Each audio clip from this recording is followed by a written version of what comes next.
RPW here. I'm super excited to be bringing you guys the launch of the Atlas Explorer series. Now, in this series, we're going to be going over the things I learn as I go along about Atlas. Now, this means that I am no expert when it comes to the Atlas gaming world, but I am working very hard to understand and learn, and I'm reaching out to every resource possible and really digging in deep. And I think today I've been able to put together a pretty cool video for you. But however, please know, because I'm not an expert, there is a possibility that I might say something slightly wrong, so be sure to always do your homework and double check and read up on all the Atlas guides out there. Another issue that I found is many different Atlas guides that I read or videos I watched actually had a lot of contradicting, information, especially when it came to the events, because there has been a lot of changes since then.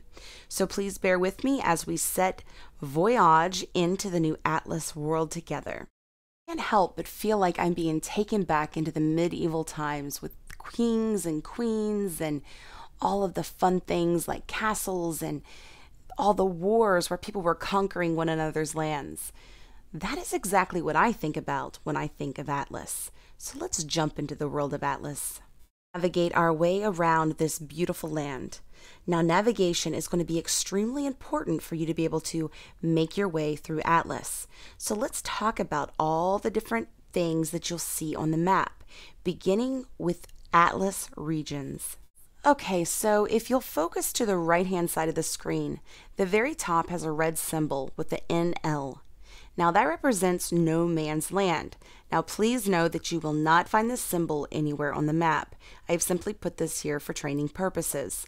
Now, no man's land can be found because it is a dark red zone. So if you look over on the map towards the center bottom, there is a dark red area there. That is known as the no man's land. Now, the no man's land has no elemental types, and they would give all types of shards. Now, the great thing about a no man's land is nobody can own or occupy anything on that land. So you can go there and you can attack other players for glory points and so forth, which we'll go over later. Or you can sit there and be attacked for glory points, which again, we'll go over later. Now, there's also the second region here, which is known as level 1. And you'll notice this because it has two hands grasping in unity. Now, this unity shows that it is a neutral land. So no one there can, fight one another. You can't attack anybody else, nor can they attack you for your supplies. So it is definitely a great place to be, especially in the beginning. Now, you can usually find these in the areas where it's going to be a very muted gray color, but it's best to go by the symbol so that you know for sure that that is the area that you want to be. So levels 2 through 5 are actually going to be areas, or regions I should say, where they have actually been claimed or can be claimed. Now, I do believe, I am not for certain, that depending on how high that level is will depend on how fruitful the resources are, how much they've grown that area. So with that being said, when we say how fruitful or what kind of, growth, there will be specific things within that castle in those regions. But I think that should be saved for a later video because I really don't know a lot about each specific region when it comes to levels 2 through 5. So we'll get to that later. However, one thing you do need to know is that there will be regional resources.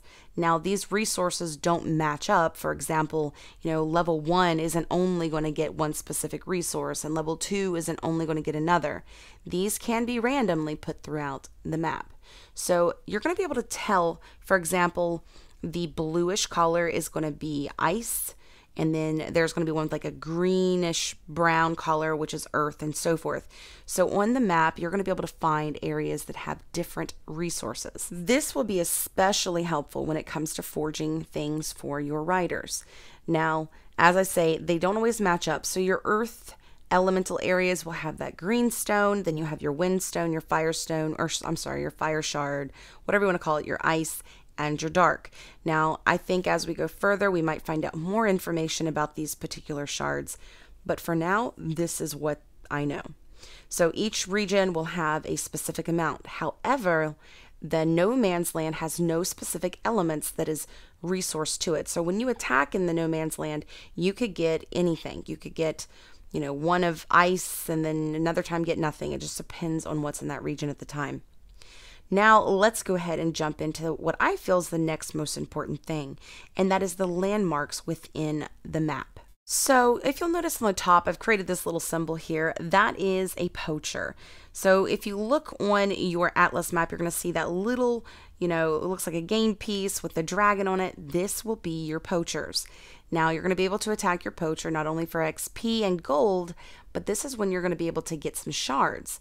Now usually if your team completes the ability of taking out so many poachers in a specific region, then you're going to find that your team will get a bonus.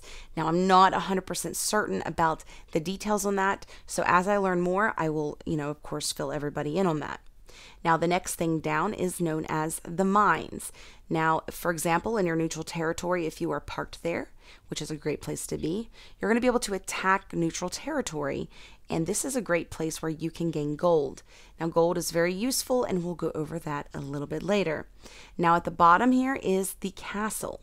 Castles in the neutral zones cannot be attained by anyone, nor in the neutral zones. But on lands that have been conquered by other people, this will be something that they have, you know, took territory of, and that you could also take from them and make your own territory. So castles are things that you're building up to want to hold yourself.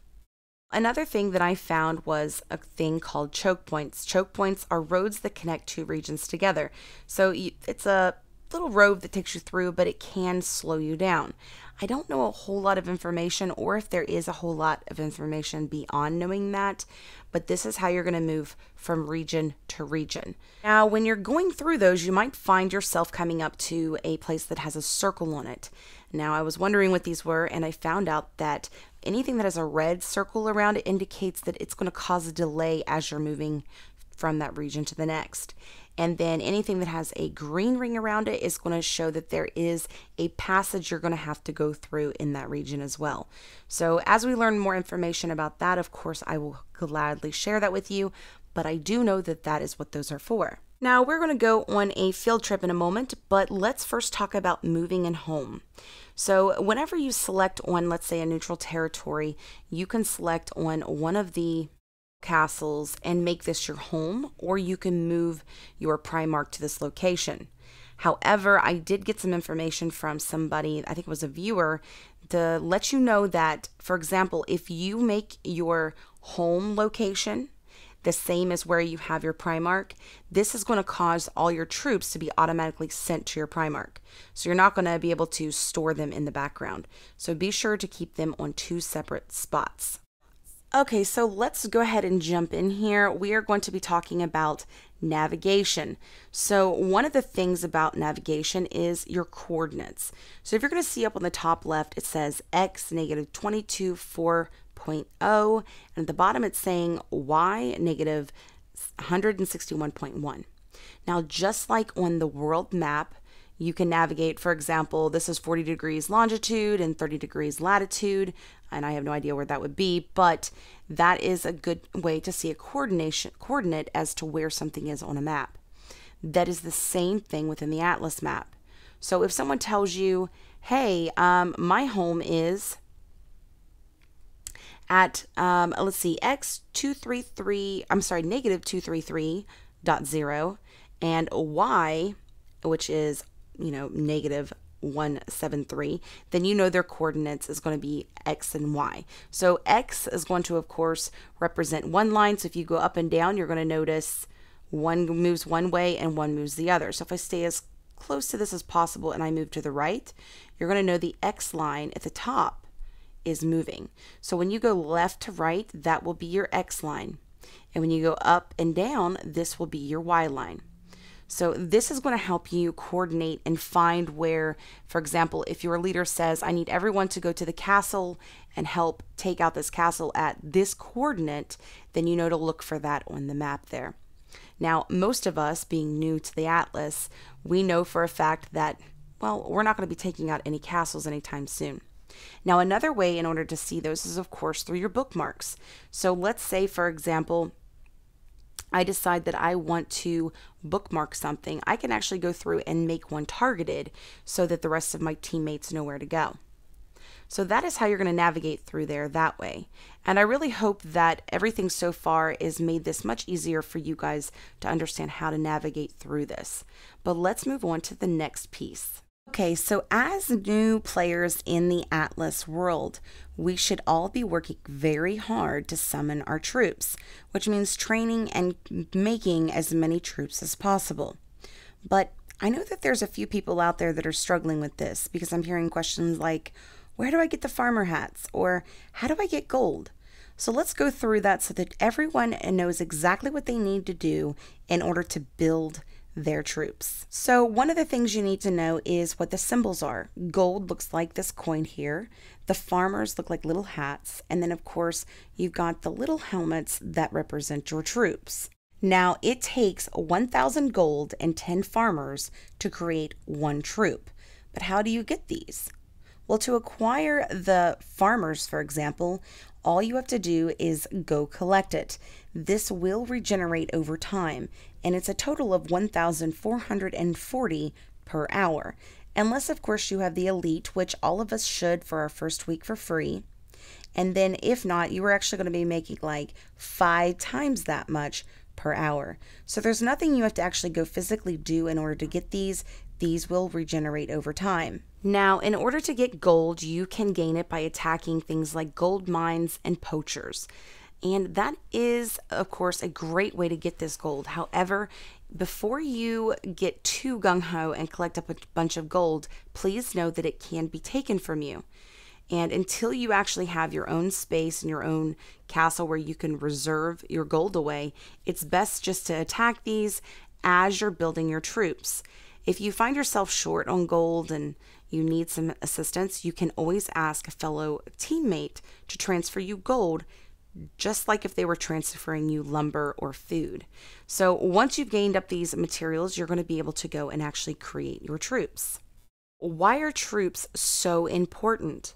Well, I think it's because, well, number one, you need an army to win, right? Well, strength does come in numbers, so we all should be building now.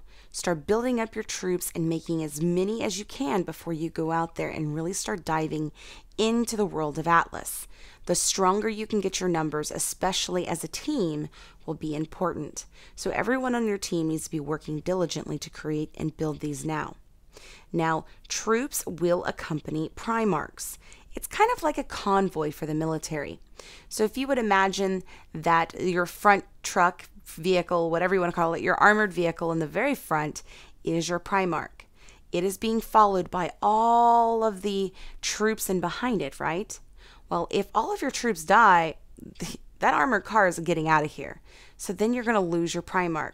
So you really need to do your best to make as many troops as possible for your Primarch so that he is a good and strong, convoy, or, good, strong Primarch whenever you go in to attack someone. Now, granted, you will always lose something, but if you go up against somebody that has far more troops than you do, then you could find yourself losing everything, including that Primarch. Now, wait a minute. Primarch? What in the world is a Primarch? Okay, well, I actually had a viewer that we'll call 19 that compared these to a horse. It's pretty cool. He basically explained that if you can imagine you have a horse that's a wild horse and you've got it all piled up with all of these soldiers.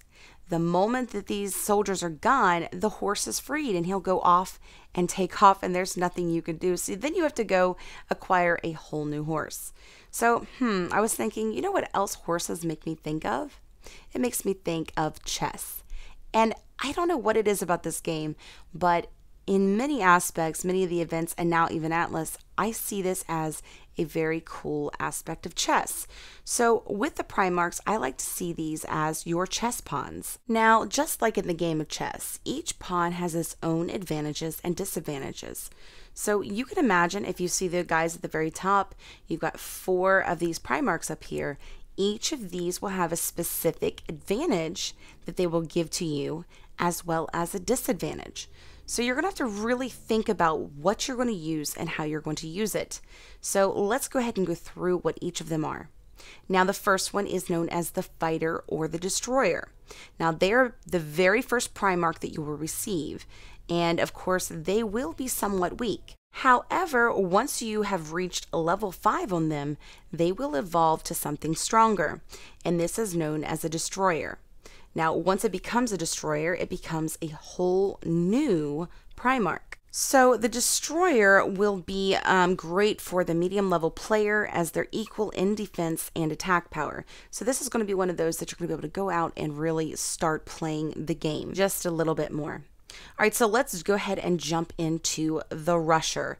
Now, this Primarch is known to be fast moving, but he does have a low attack power, except he does have a high defense, which allows him to trap enemies temporarily.